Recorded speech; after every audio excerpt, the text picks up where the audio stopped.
नाही ह्याच्यात मागे जावा, मागे मागे 15 तारखेपर्यंत रिपोर्ट द्या असं सांगितलं बघा कुठेतरी. कुठे? हां कुठेतरी लिहिलंय. हां मध्ये. हां हे बघा 15 फेब्रुवारी. आज किती तारीख आहे? 18. काय दिलं काल? आणि त्याच्याच बरोबर खाली लिहिलं बघा, अकाउंटेबल मॅनेजमेंट ऑफ VSR. अरे कोण आहे अकाउंटेबल मॅनेजर? कोणाच माहीत नाही.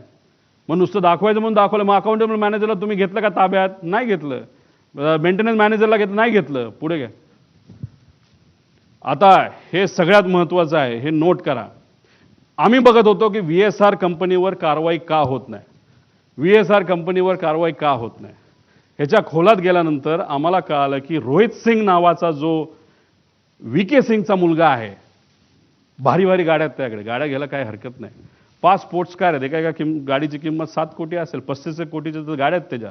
मुंबईचं त्यांचं जे डेलचं जे गेस्ट हाऊस आहे त्याच्या खाली 1-2 गाड्या लावल्यात, बाकी कुठे ते आम्हाला माहीत नाही.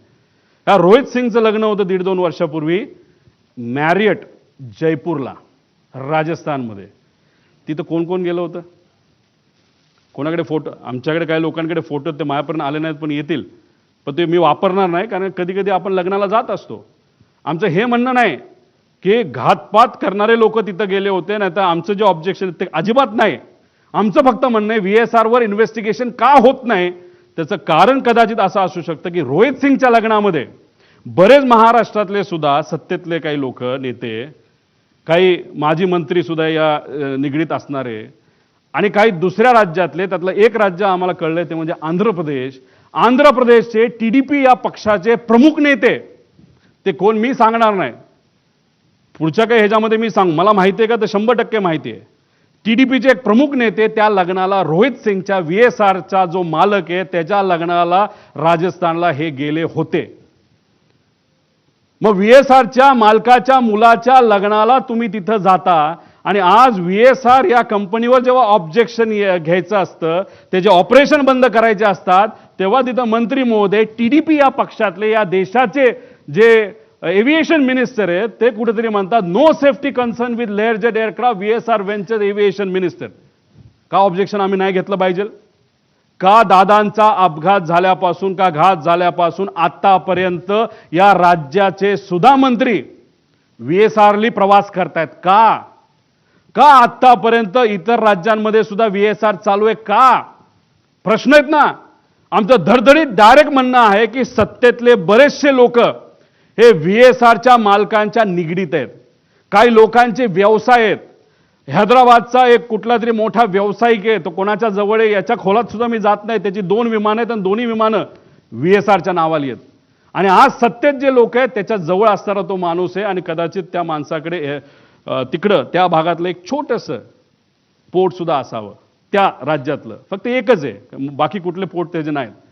मग कोण आहे हा माणूस? तिथं कोणाची सत्ता आहे?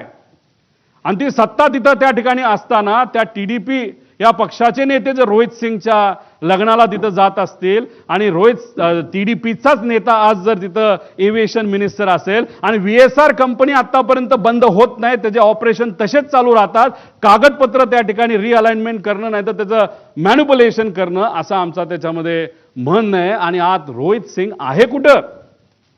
आज रोहित सिंग भारतामध्ये नाही.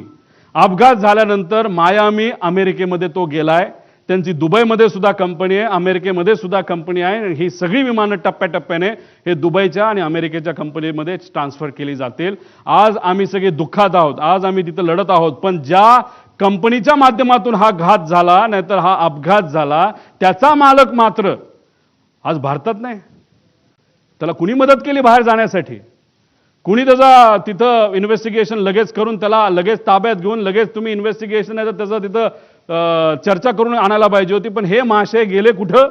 तर मायामी अमेरिकेमध्ये त्या ठिकाणी गेलेले आहेत. आता ही बातमी एक ग्रेट आंध्रा नावाचा पेपर आहे, AP minister bought private jet. त्या जेटचं मला पॅटर्न सुद्धा माहिती आहे, त्याचं मॉडेल सुद्धा मला माहिती आहे, ते कोणाचं आहे हे तिथले लोक आपल्या सर्वांना त्या ठिकाणी त्या राज्यात सांगतील.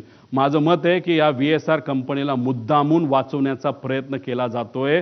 एवढा मोठा माणूस, महाराष्ट्राचा नेता गेल्यानंतर सुद्धा या सत्तेत असणारे काही लोक मुद्दामून या मालकांना वाचवत आहेत. म्हणजे दादा गेलेत याचं दुःख यांना नाही, पण पैसा आपला वाचला पाहिजे, मैत्री आपली टिकली पाहिजे, या अनुषंगाने VSRला मदत करतात.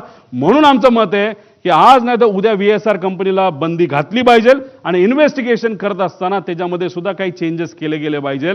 त्याच्यामध्ये तुम्ही 5 कुठले तरी घेतले, CBIला देत आहे, चांगली गोष्ट आहे, CID तर आहेच, पण याच्याच बरोबर एक वर मॉनिटरिंग एजन्सी आम्हाला असावी. राज्यात विरोधी पक्ष नेत्यांना त्याच्यात घ्यावं. दुर्दैवाने महाराष्ट्रात कोणी विरोधी पक्ष नेता नाही, पण हा विषय फार मोठा आहे. प्रायव्हेटली फार मोठे सेलिब्रिटी ट्रॅव्हल करतात. त्यामुळे आमचं मत आहे की देशातले जे विरोधी पक्ष नेता वरचा आणि खालचा जो आहे, राहुल गांधीजी आणि वर जे असतील त्यांना याच्यामध्ये त्या ठिकाणी घ्यावं, काही खासदारांना घ्यावं, खाली काही फॅमिली मेंबरला घ्यावं. तो जो पक्ष आहे जो बाधित आहे, नाही तर अजितदादा ज्या पक्षाचं प्रतिनिधित्व करत होते त्यातल्या काही लोकांना घ्यावं, पण त्यातले काही खूपच एव्हिएशनच्या अनुभवी लोक आहेत, त्यांचं काय करायचं हा निर्णय त्यांनी त्या ठिकाणी घ्यावा. मग अशा पद्धतीने आणि जज, एक्स जज याच्यामध्ये घ्यावा आणि ही मॉनिटरिंग एजन्सी तुम्ही तिथं घ्यावी आणि ह्याच्या अंडर CBI अंडर मतलब CBI जो काम करेल तो रिपोर्ट बघेल, CIDचा रिपोर्ट बघेल, एक एक्सटर्नल एजन्सीचा रिपोर्ट बघेल, पण हे केल्याशिवाय याच्यामध्ये पारदर्शकता येणार नाही असं आमचं ठाम मत आहे.